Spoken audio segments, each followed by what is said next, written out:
What is your advice to? We spoke about it before, but like women trying to get into CrossFit and intimidated by the gym, and like we say, it has had kind of a bad rep in the past, and I think some women are kind of intimidated by it. What's your advice for them people? Yeah, I think it definitely, I mean, I think it had got a bad rep in the past because like a lot of things has happened in the past, and like you need to look at it in a manner that like what can we learn from this? Like there's a lot of, you know, one of the issue is that anyone can open a facility and anyone can be a coach. So the standard of knowing where's a good experience place and where it's not, it's definitely hard to figure that out, especially as you know, in the industry of health and fitness. There's so much information, and there is so much information that is derived from people just wanting to make money by like taking just a little glimpse of a research and saying, yes, if you eat chocolate and wine, you will be great. And we all know that example is not true. But let me tell you, even me, if you tell me chocolate is good for me, I will believe you for that 1 second.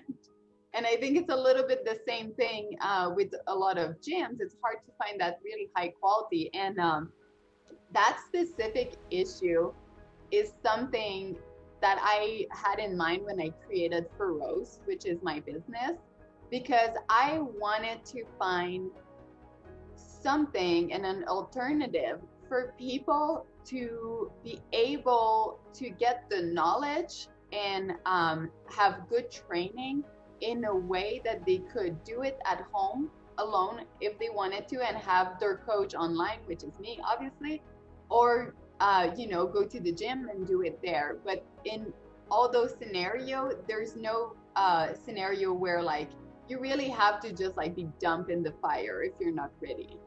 So that's kind of what my whole Furrows is about. Is we do all the training is online, but everything is explained with videos, and it's very hands-on. And we have a Facebook group, and we talk, and I give people feedback, and there's just real coaching happening, but also in the safety and security of your home, where like if you want to look however you want and train in your pajamas, we're all good with it.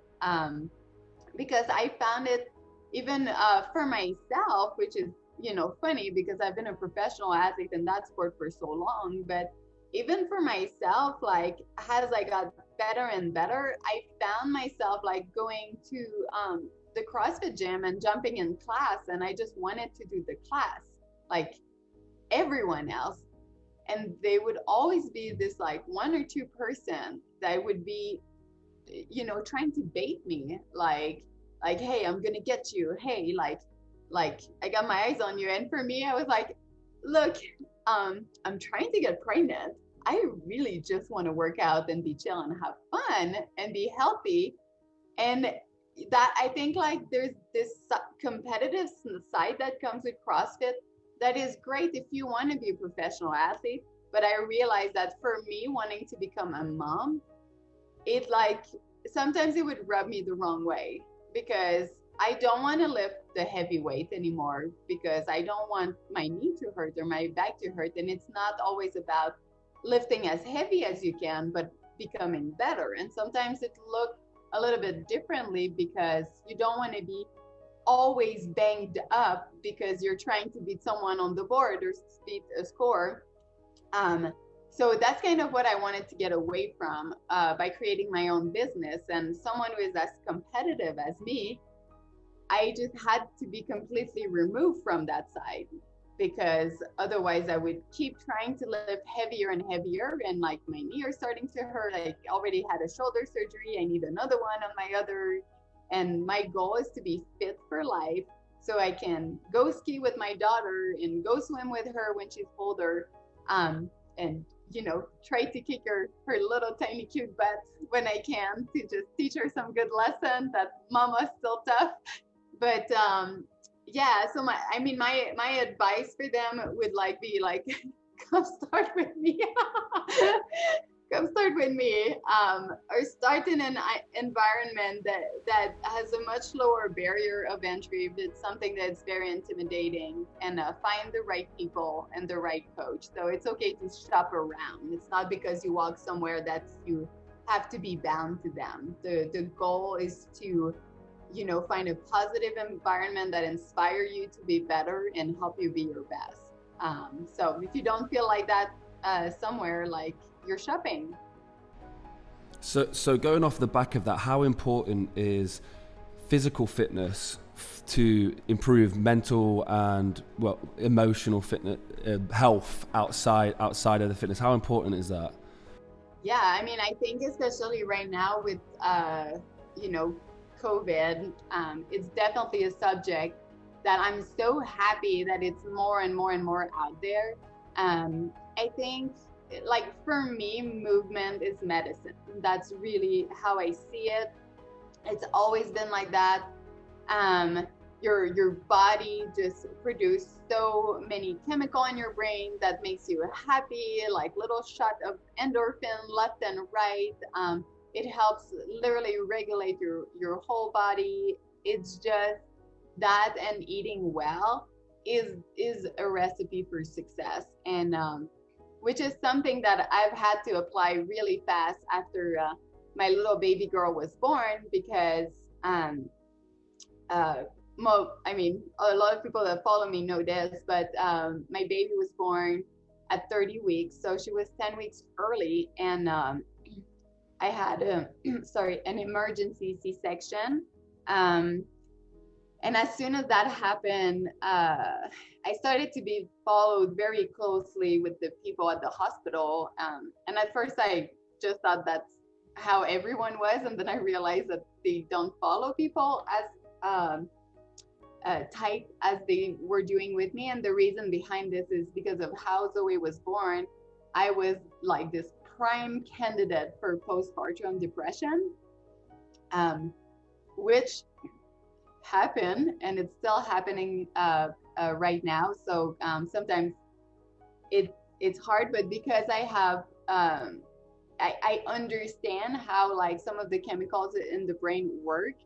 I understood that in relation to fight that, I had to have like a lot of discipline, which is really hard when all you want to do is sleep in bed.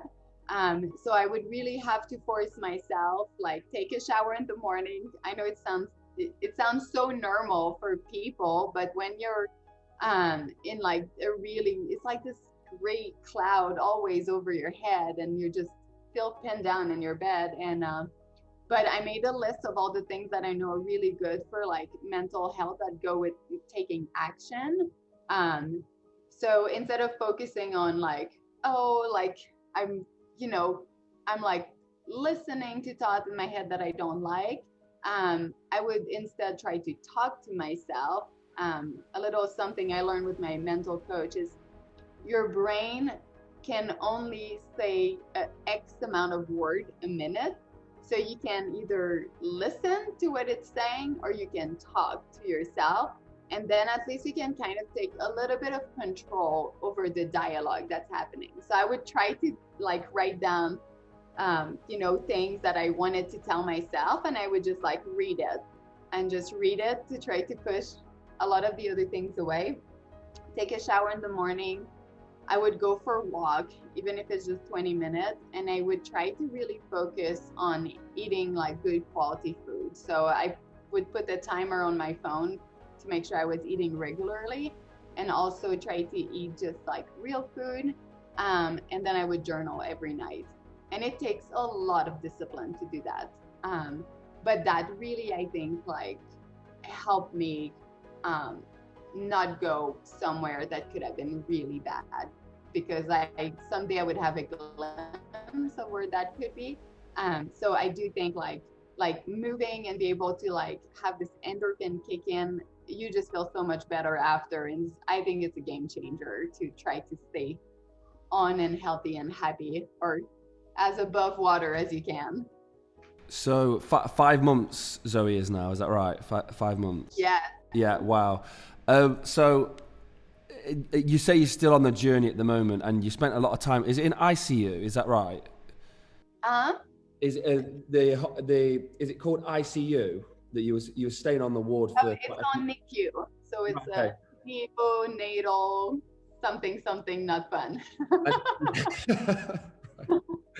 So what sort of perspective has that given you going through those tough times? Because I think like for me watching, obviously that must have been some of the hardest times of your life going through that. And obviously still on that journey now. Like what's that sort of been like? I think like right now we're still, I mean, just trying to survive the newborn phase. So I feel like I will have a lot more perspective down the line, looking back. But I think something that helped me a lot through this new or tough time, because I've had tough time in the past, like everyone else, we all go through rough time. I think being a teenager sucks for everyone. It's just rough for everyone in different ways. But I think like some things that I go back a lot in tough time that help me a ton in my life is pulling back on past experience. So pulling back on really hard things that you've done, or really, hard emotional or physical, or say a time, look at that time and see, first of all, see that you were able to go through it. And then try to find those lessons that you learned from there. And for me, I remember like high school was rough for me on the bullying side.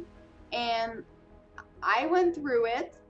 I'm back on the other side. But I remember back then, something that would tell me is like, it was this notion that like, it's gonna end. Like, it's going to be over at a point. It's just time passing by. Like, what can I do, to keep my mind off of this? What can I do? Always a what can I do? And what should I stop doing? And what should I keep doing? So I know I can get through this. I can do hard. What have I learned from my past experience? What can I do right now? What should I do? What should I stop doing? And what should I keep doing?